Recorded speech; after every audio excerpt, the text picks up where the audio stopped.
Hello and welcome to the program Inspire Children. It's good to have you tuning in again and supporting all the discussions that we're having here with the purpose of building our future, building our children and imprinting the next generation. On today's show, we want to talk about issues of conflicts, challenges that do take place in the home, in the families, and how these conflicts have a tendency of impacting on our children.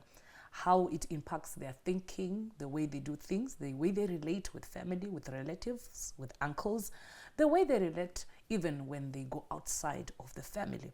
And conflicts have a danger aspect that has wrecked many families in our communities and societies. Today, to discuss that particular subject, we have in the house Uncle Romeo. Thank you. Yes, it's good to have you here. And one of the things I appreciate about you is the fact that you come with so much experience, not only from the adult's perspective, but the world of children, because you spend so much time with them. So, Uncle Romeo, today we want to talk about issues of conflicts. And conflicts, research and experiences in our communities have shown us that there are so many things happening, and these things, they do affect our children. Many a times adults assume that when they do things, when there's a certain conflicts among different parties, they assume children, they don't feel anything, they don't see anything. Can you just begin this conversation by just giving us an overview of issues around conflicts and challenges that are taking place within our communities? Thank you for the opportunity. When we talk about conflict, it's a big topic. Mm-hmm. And when it comes to family, there are a lot of conflicts within the family. Yeah. And unfortunately, most of those conflicts, they end up affecting the child in the home in many different ways. Yeah. Like they say, so at the end of the day, you see our communities are in shambles because a lot is happening in the homes and children are affected. Parents are not seeing eye to eye. Mom and dad are always fighting. Dad and big brother, they are fighting. There are a lot of issues, and in a way, it comes down to the child, and the children are affected. And then there are also conflicts that have to do with the child and the parent, where the child is saying, I don't want to go for A-level. And mom says, in our family, it's a family of doctors. You're going to become a doctor. And there is conflict all over, and the children are suffering and having challenges. Yeah. From what you're saying, it seems like conflicts can happen at different levels. Among adults themselves, among adults and children. Yes. Yeah. What are some of those types of conflicts that we can really zoom into today's program? Those particular conflicts that we see. Maybe someone can say, no, this one is not a conflict. But can you highlight some of those, common conflicts that we really see as they are? Common conflicts in families have to do with extended family, brothers and sisters not seeing eye to eye. And sometimes now the child comes into play when she needs some advice. She doesn't know, or he doesn't know where to go, who to go and talk to, because parents Tete awasikuonana na Budi. And when Tete is talking about Budi, they are talking about things that are bad. Sisters talking bad things about my father, and it affects me emotionally. So that's one type of conflict where family members are not seeing eye to eye. And the child is caught in between, doesn't know which side to take. And then there are also conflicts that have to do with religion, different religious beliefs within the family setup. We are Africans, and we are groomed to be Africans, and then a child chooses to become a Christian or chooses any kind of a religion, that becomes again a source of conflict. And then there's also conflict which has to do with careers. The child is choosing, I want to be a doctor, and the parents are saying, no, we are a family of lawyers. You have to work hard to become a lawyer. And the child probably is not even good in the art subjects, but they are forced to, and then that's when you see most children then become, they take the route the parents have pointed to them, but in a way of protesting.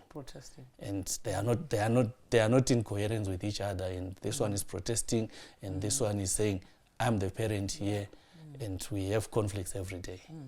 And these conflicts, they have an impact on our children. Yes. No matter what age they are. Yes. I have, we've dealt with so much of gender-based violence in this country. And one of the things that always crop up is where you find husbands and wives or spouses, they fight in front of children, even babies. Can you talk about that? Can these things have an impact on our children? When you're fighting, our child is just a toddler or they're just in grade 1. Does it really affect? Yes, it impacts on the child. For example, a child, parents are always fighting at home. It affects their self-being. Sometimes they are, instead of focusing in class, is thinking, is mama going to come back? Probably mama left the house, or daddy is nowhere to be found because of the conflicts that are there. So the child emotionally is always disturbed. So definitely the way our parents do their things in front of the child, if they fight, if they are always arguing, it creates again a monster in this child. They become what they are exposed to every day. You know, one of the things that I have found in my time when I was working with families and children, we got to find instances where a parent dies and probably the father's brother is still alive, but the child fails to connect with the source of covering that is remaining behind. And what we discovered is sometimes it seems like children can inherit conflict. Yes. Can you talk more about that? What is happening in our communities? Unfortunately, in our communities and in our family setups, my issues with my brother have to be my children's issues again with the brother. So we are building a situation now where when I die, this child has no one to talk to because we broke some bridges, and we also took the child into the conflicts that he or she was not supposed to be part of, and it creates problem, and that's why sometimes we now have children on the streets. It's not like they don't have relatives, but because of the conflicts that were happening, and the child thought sekuru vanoroya mbuya vanoroya nyaya dzichitaurwa vamwene nemurora havaonani and mwana amai varoda kuti mwana abelieve kuti mbuya vanoroya so mwana anokura ine sort of hatred yakabuildwa namama nadaddy because of mawars avo asinei nemwana. So some of the things might not impact the child now, and they will then impact them in the future when the mom or the dad is not even around. So from what you're saying, parents have to be careful in how they manage these conflicts. Like from what you're saying, I know the scenarios where many people can literally sit and tear down someone's character in the presence of children. Mwana has a conversation. I see they are speaking bad about this uncle, they are speaking bad about Gogo, they are speaking bad about mining, and the child is listening. They're like absorbing, if what you are saying, if I'm getting you correct, Uncle Remia, they're absorbing the negative energy, and at the end of the day, it begins to manifest in our children. Can you talk more around that area? It reminds me of one pastor. He was talking about these issues, and he said, if I want to know what the parents say about me at home, I play with the children. If at home the parents are saying, if you want to hear about that story, go and talk to the children, especially the younger ones. So it's what we say as parents. The children have got one issue. They don't edit issues. What you give to them, they take it as it is, and then they display it. So if I fight with my wife at home in front of the children, I'm molding something in my child. And when he or she grows up, that's when you see, right now we have a lot of children who are now doubting marriages. They say, marriage is overrated. If you try to look at why they are saying the that, source of that thing. It's because of the environment they've grown into, and they've seen their parents fighting. They've never seen their parents kissing. They've never heard them saying, Mama, I love you. It's always arguments and arguments and arguments. So for the child, there's something that's being built, and as they grow up now, and say, I will never get married. You'll never get And married. it has taken us up even to a situation where you see young ladies say, I'll just look for someone who gives me a child and I raise my child alone. Very, that's a very painful thing. Yes, it's coming from the way families are being shaped and the conflicts within the families. Yes, thank you so much for that. We'll come back to that point soon after the break. Dear viewers, don't go away. Join us after the break.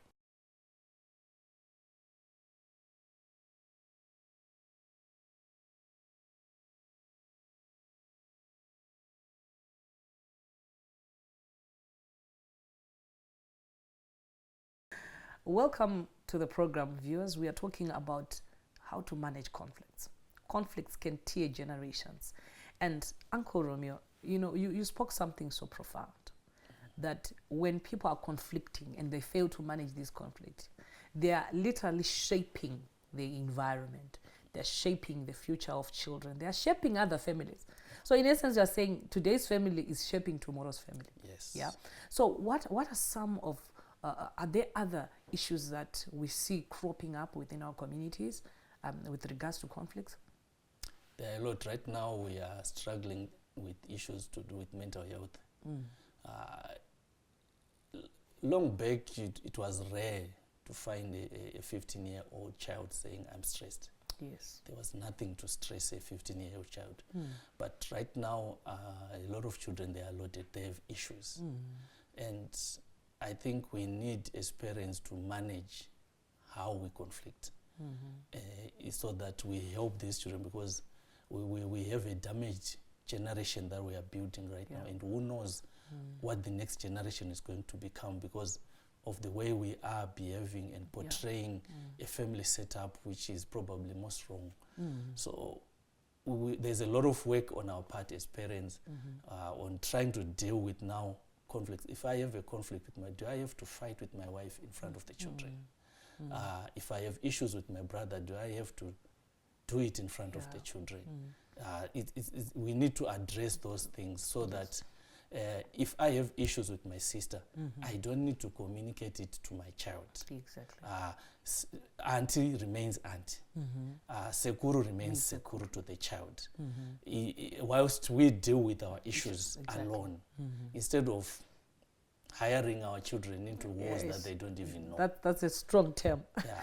You're recruiting them into the conflict. In today's language, they say we are hotspotting them. Yes. Hotspotting children. Hotspotting children into issues that don't even concern them. Because family is a unit that God created. Exactly. And the devil is taking advantage of that setup, and he knows if he destroys a family, he has destroyed a nation. Exactly. So we need to make sure that families remain intact. Yes. Of course, because we are a family, we have got different personalities. We are obviously going to clash on different issues. But we don't need now to make sure that children become part of that when they are not supposed to be part of that issue. Yes. That's very profound indeed. So how do then adults manage conflicts well? How do they manage those conflicts? Because that is what we really need to know. Yeah, there are many ways to managing conflict. I think the first way of managing conflict within a family setup is to make sure that we don't do our conflicts in front of the children, and make sure we separate them. These issues, I have an issue with my wife, I have an issue with my brother. When I see my child talking to my brother, I don't go and say, now.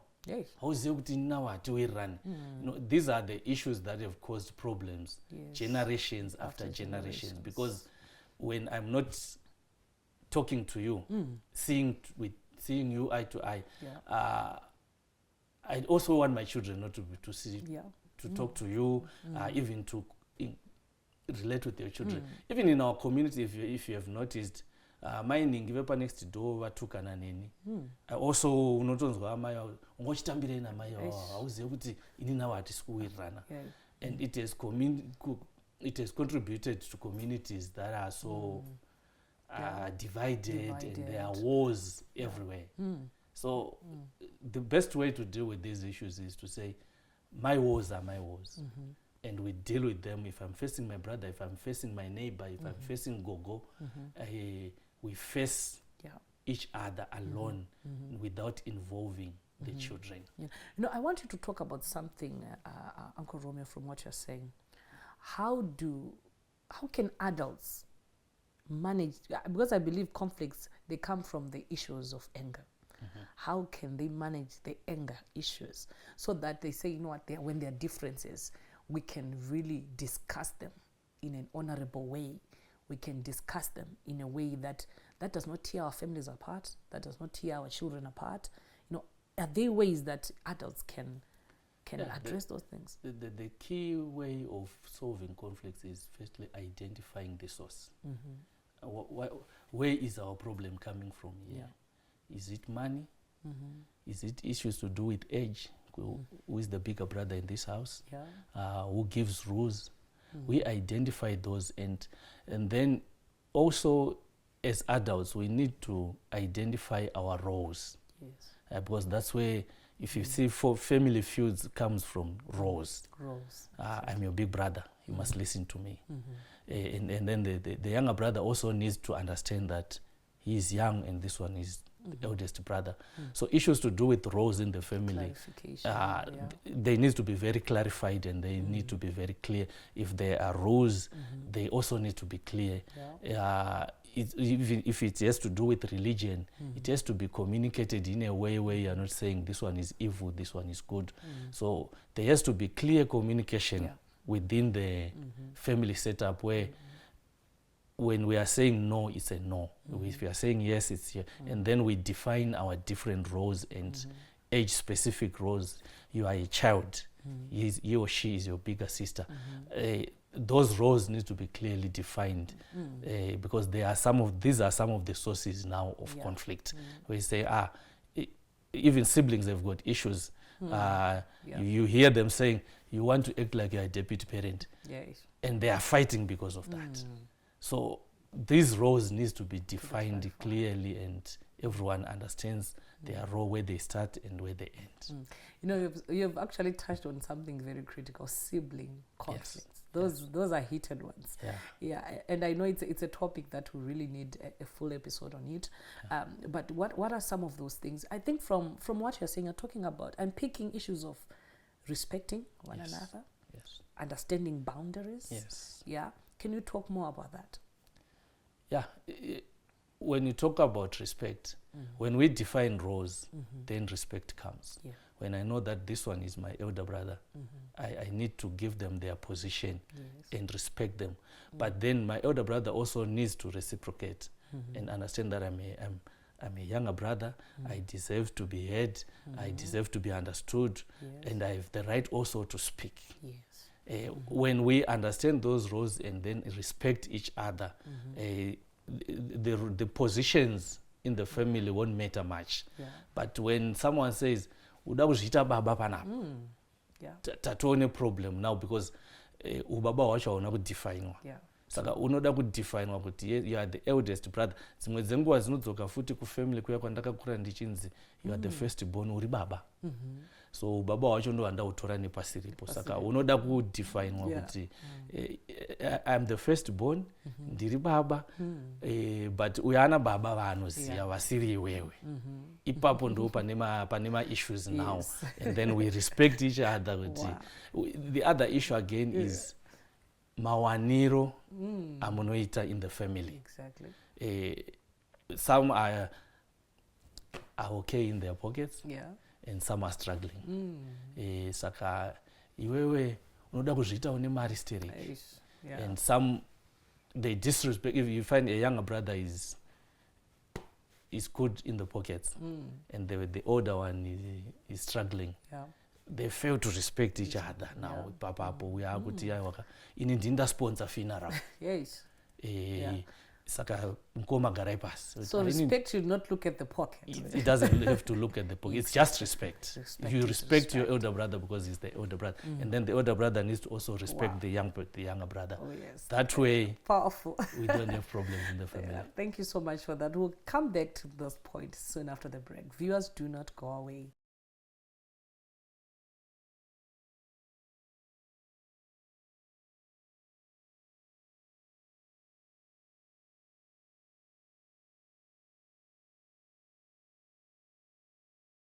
Welcome to the program, viewers. We are continuing with the critical conversation that we have today.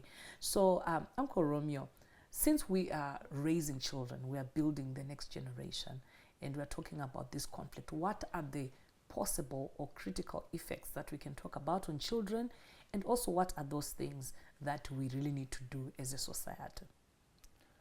The biggest effect of conflict amongst our children is that mostly it damages the child emotionally, depending with what is happening at home.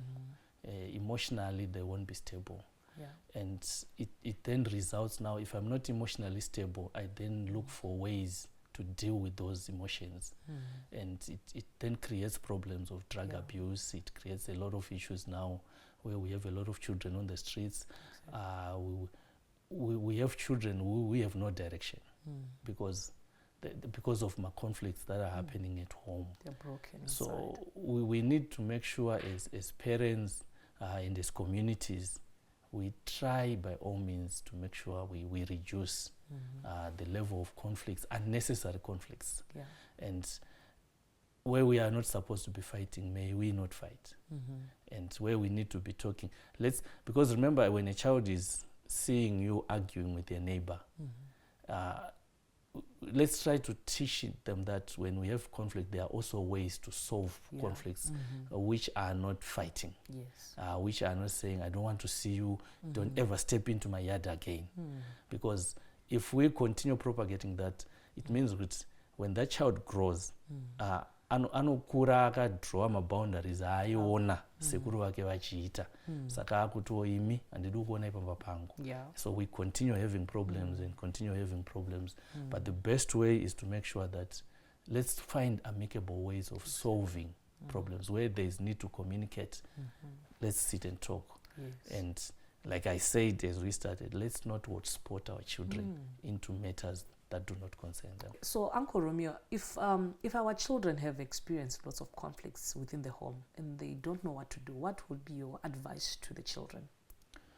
Our advice to the children is don't suffer alone. Look for ways to get help. If you are not okay, admit that you are not okay and you need help. It's not okay to close yourself in your room and cry the whole night. Some say crying is okay, but you might be creating problems again for yourself. So look for people you can talk to. Try to also communicate with your parents or your guardians, whoever you're living at home with, mama, daddy, sekuru. The way you handled that matter, it was not okay with me. So I think to the children, the main thing we can say is they must learn to communicate. Look for help. But as they are looking for help, we also encourage them, not everyone out there will give you help. Look for professionals, look for qualified people, teachers, pastors, people you can trust with your information, because you don't need to be telling someone something and then the next thing you see it on social media. So and even the issue of when you're not okay, posting it on WhatsApp won't help. It might create problems. So look for relevant people that will definitely help you. Wow. Thank you so much for the deep insights. Dear viewers, we're talking about issues of conflicts and how they affect our children. Indeed, let's not hotspot our children into conflicts. Conflicts are a reality and we can manage them. When we manage them in a healthy way, guess what? We are also teaching the next generation that they can manage them as they continue on their life's journey. See you next time on Inspire Children. Goodbye.